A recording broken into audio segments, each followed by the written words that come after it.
Hey guys, it's Scott with Scottie Cards, and in this video I want to look at some young players in Major League Baseball and decide if I think they are a good or bad purchase.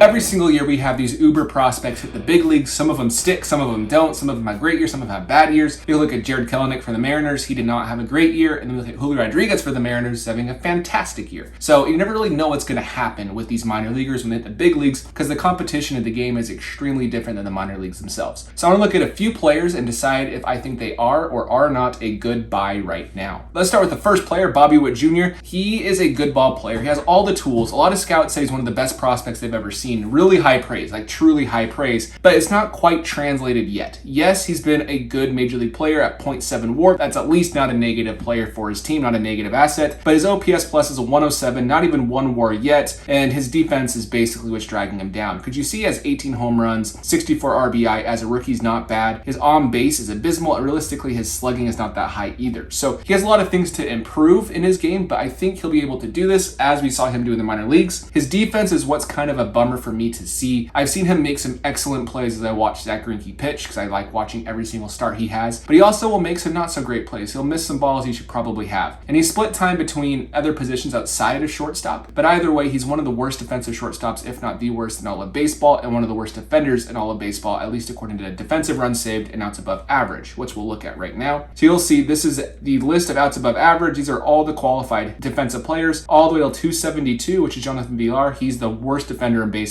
according to this metric. But we see Bobby Witt Jr. at 264th out of 272nd. Not great, with -9 outs above average. If you go to defensive runs saved real quick, you'll see here's Tommy Edman number 1, Nolan Arenado, you'll see Mookie Betts, you'll see some great players. If you scroll all the way to the bottom of all eligible players in Major League Baseball, you'll see Bobby Witt Jr. with -22 defensive runs saved. That's not good. That's actually really poor for only playing one season. So overall, he has a lot of work to do there, but I think if anybody can figure it out, it's probably him. As for his pricing, they're still not cheap. They're dropping drastically currently, his cards are. So I'd probably say wait to buy in the offseason when the Royals don't make the playoffs and there's not much hope for his values until the spring. People get excited again. He's going to be 23 heading into the spring, so he's got a lot of work to do in order to gain value in the hobby. Let's go to Jeremy Pena. Jeremy Pena is a very good player. He's 24 years old. That's one thing I want to point out right out of the gate. And he's worth 3.8 WAR. One thing about Jeremy Pena that's extremely interesting is he's a worse offensive shortstop than Bobby Witt Jr., but his WAR is significantly higher. And you might wonder, why is that? And it's primarily because you can see his O-WAR is actually lower than Bobby Witt's. Bobby Witt's was 3, his is 2.3, but his defense is the opposite of Bobby Witt. He's one of the best defenders in all of Major League Baseball. He still provides some decent offensive upside, a sub 700 OPS and a OPS plus under 100. 100 is league average, so he's less than league average, but his defense again is so good. He is 30th in all of Major League Baseball with 7 outs above average. This is StatCast metric, which basically looks at where you're at when the ball's hit and if you can get to it, make the play, and so forth. So what should we do with his cards? You know, he's going to be in Topps Update and Topps Update Chrome here soon. The hard thing is he's 24 years old. Whether it's fair or not, people like young players because it gives them a better probability of having better peaks later in their 20s, and that's going to hurt his value. So he'll be 25 this next year, and because of that, I think it's going to be tough for him to maintain a bunch of value. Juan Soto's not even 24 yet. He turns 24 in October, and he's already done so much. Those are the type of players you want to purchase, and we're going to discuss some of those players later in this video. But Jeremy Pena, I don't want to say don't buy him, but I'm going to say I personally am not buying Jeremy Pena right now, just because he's going to be a defensive player first with a ton of offensive potential he may or may not realize. If he realizes that offensive potential, the sky is the limit for his cards, in my opinion. But I just have a hard time seeing him do that, especially where he's already in his mid-20s, whether that's fair or not. After that, we have Julio Rodriguez. He's been probably the rookie sensation, one of the biggest since probably Tatis, Soto, Acuna in 2018 and 2019, and even Ohtani in 2018. He has 4.4 WAR. His OPS plus is 132, meaning he's about 32% better than league average, which is really good. On top of that, his slugging is decent. His on base could be a little bit better. It's at 325 right now. I'd love to see him get that to 350 to 360, and if he does, that'll help his OPS plus and his OPS in general. But you'll see he's a good offensive player. He is 21 home runs, 23 stolen bases, so you hit the 2020 club as a 21-year-old, which again is important if you're wanting to buy cards. Gives more time to make the Hall of Fame, whether you think that's important or not this early. I'm not saying he'll make the Hall of Fame, but people speculate, and that's the type of thing they speculate on. You'll see he has 0.5 defensive WAR as a center fielder, which is a really big deal. If we look at his defensive numbers and some of his percentile rankings, you'll see some really good signs as well. He crushes the ball, hits the ball very, very hard. All three of these: average exit velocity, max exit velocity, and hard hit percentage. He's in the top 90 90% in all of those in all of Major League Baseball. The one thing that he struggles with is he strikes out a ton. One of the players who strikes out the most in all of baseball in 15th percentile. He hardly ever walks. He chases a lot and he swings and misses a lot. So he's swinging and missing on a lot of pitches, but that's how he's getting so much max exit velocity, so much power. And I think as he ages, he'll develop a better sense of the strike zone. We've seen the umpires, when he first came up, really kind of squeeze him on the strike zone, which hurt a lot of his numbers in the beginning, but he'll get better. He doesn't have the best jump in the outfield, but he makes up for it with some good routes and speed, which is why his outs above average, like we discussed, are 93rd percentile in all of baseball. He's 7th in center fielders, which is really, really good because that's an important position to be good defensively at. So you have a potential Gold Glove center fielder in the future, plus a potential Silver Slugger for center fielder in the future, which is saying something because the AL West center fielder that named Mike Trout has been really good for the last little bit, and he could really take over not too long in the future as the best center fielder in that league. So cool to look at with Julio Rodriguez. I say he's probably the best buy of all the rookies this year. We can discuss Wander Franco next video because he's going to be a really good option as well. But overall, Julio Rodriguez, great player. I think he'll have a bright future in Seattle. After that, we have Spencer Strider. Spencer Strider, probably one of the most unique characters in baseball. He kind of said some things about the Mets that rubbed them the wrong way by saying they were lucky. And then they were like, oh, we'll get you Spencer Strider. And then he came out and shut down the Mets. Really interesting player. But overall, you can see a lot of red, which is good. He walks a lot of people, but other than that, a lot of red. And that's what you want to see from a 23-year-old. 3 WAR so far through this year, through 27 games, with a 2.87 ERA and a whip approaching 1. All these things are great. I'm not going to dive too deep into pitching statistics, but I will say out of all the young pitchers, him and one other one, which I'll talk about next video, are probably my favorites. And I'll discuss that pitcher soon and later. But Spencer Strider seems like he has all the stuff to be a good pitcher. Buy pitchers at your own risk because it seems to never work out. But if you want to take the risk, he seems like a good one for the Braves, which will be in the postseason contention for a very long time with all the contracts they've recently signed.